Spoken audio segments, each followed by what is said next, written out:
Kanalıma hoş geldiniz. Bugün elimde çiçekleri solan 3 orkide var. Bu orkideleri çok uygun fiyata aldım. Marketlerde çiçekleri solan orkideleri çok indirimli bulabilirsiniz. Bu orkideleri sıfırdan bir toprağa nasıl ekmemiz gerekiyor ve nasıl bir bakım yapmamız gerektiğinden bahsedeceğim. Ve aynı zamanda bu 3 orkideyi birleştireceğim. Hemen sizlerle nasıl yapmak istediğimi gösteriyorum. İlk olarak orkideleri dezenfekte edebilmek ve vitamin desteği sağlayabilmek için toz zerdeçal kullanacağım.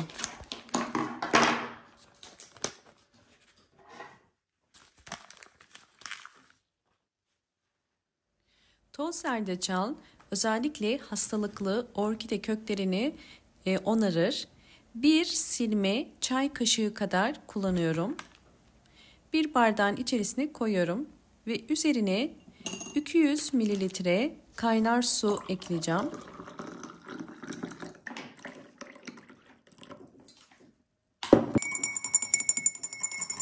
Biraz karıştırıyorum ve bu karışımın soğuması için bir yarım saat kadar serin bir yerde bekleteceğim.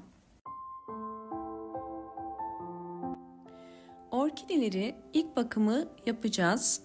Bunun için orkide poşetlerini çıkarıp dallarını budayacağım.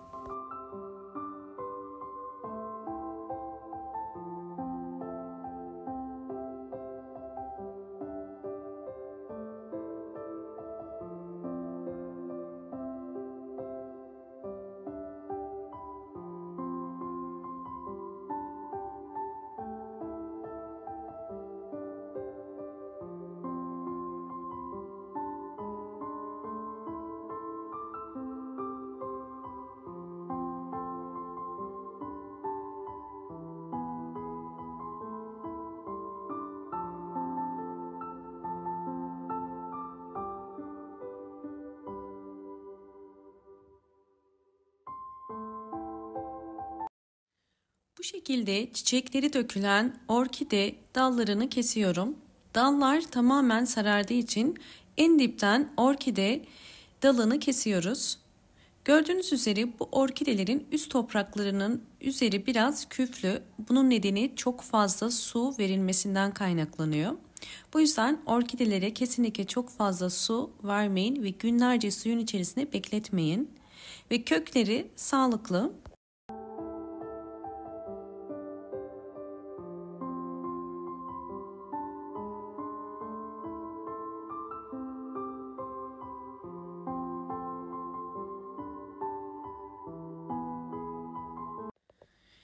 Hazırlamış olduğum toz zerdeçal karışımı soğudu. Şimdi süzüyorum.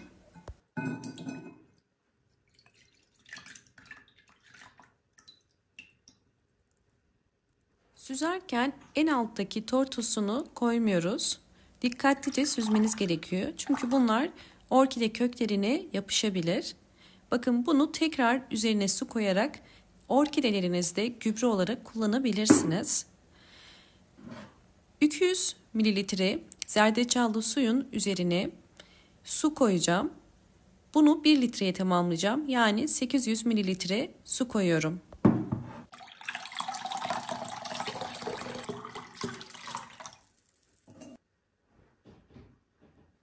Toplamda 1 litrelik bir gübremiz hazır oldu.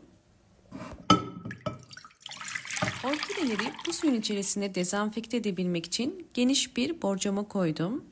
Burada dikkat etmeniz gereken önce yapraklarını dezenfekte etmek. Yapraklarını suyun içerisinde bu şekilde 10 saniye kadar tutun. Bunu 3 kere yapabilirsiniz.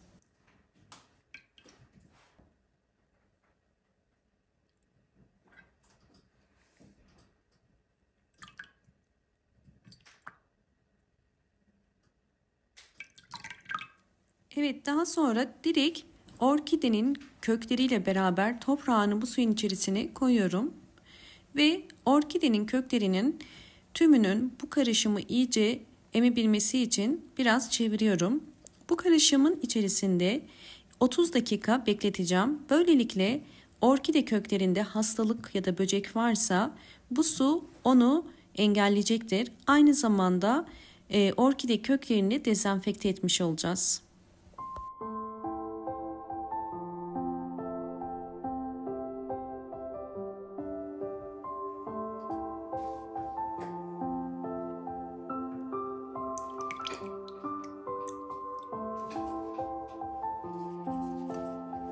...30 dakika bu suyun içerisine beklettikten sonra orkidelerimi çıkarıyorum.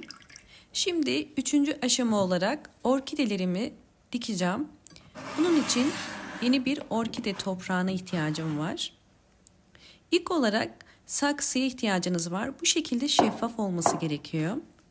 Ve toprak olarak yıkamış olduğum çam kabukları var. Bugün çam kabuğu ve çakıl taşı ile orkide ekimini göstereceğim. Çakıl taşını orkide saksısının en altına drenaj oluşturması için koyacağım. Orkidelerinizin köklerinin ışık alabilmesi için bu şekilde güneş ve ışığı geçirebilecek şeffaf saksılar kullanmanızı tavsiye ederim. İlk olarak en alta bakın çakıl taşlarını koyuyorum. Orkide saksısının en altına her zaman bu tarz drenaj oluşturması için çakıl taşı veya kil bilyesi koyabilirsiniz.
Şimdi çam kabuklarını orkide toprağının üzerine koyuyorum. Orkidenin tüm kökleri bu toprağın içerisinde kalacak şekilde çam kabuğunu eşit miktarda tüm orkide saksısının içerisine dökeceğim. Burada dikkat etmeniz gereken gövde kısmının çok fazla toprağın içerisinde kalmaması gerekiyor. Sulama esnasında fazla suyun orkide gövdesine girmemesi için biraz gövde kısmının yukarıda kalması gerekiyor.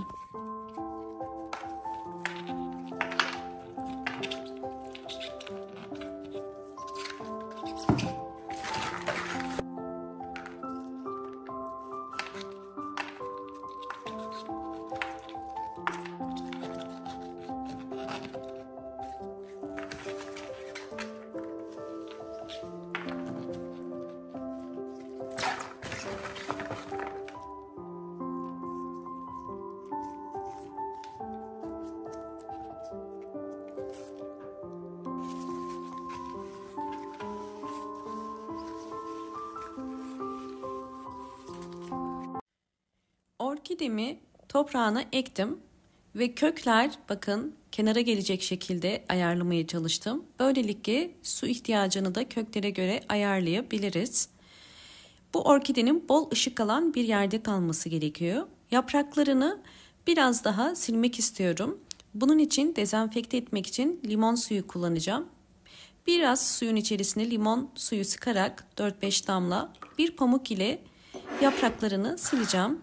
Böylelikle yaprakları tamamen temizlenmiş olacak.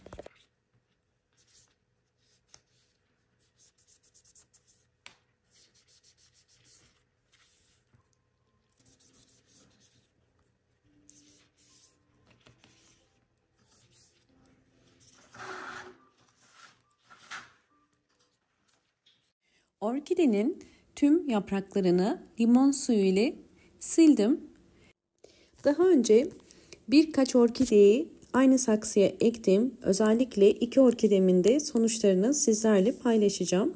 Bu aşamada dikkat etmeniz gereken bol ışık alan bir pencere kenarına konumlandırmanız ve kökler beyaza döndükçe de su vermeniz gerekiyor. Ayda bir kere de sıvı bitki besinlerini verebilirsiniz. Videomu buraya kadar izlediyseniz ve beğendiyseniz bana destek olmak için hemen beğen tuşuna basıp kanalıma da abone olursanız çok mutlu olurum. Evet, yine sizlere bu yöntemlerle ektiğim ve büyüttüğüm orkidelerimin de sonuçlarını gösteriyorum.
Videomu buraya kadar izlediğiniz için teşekkür ediyorum. Hoşça kalın, sağlıkla kalın.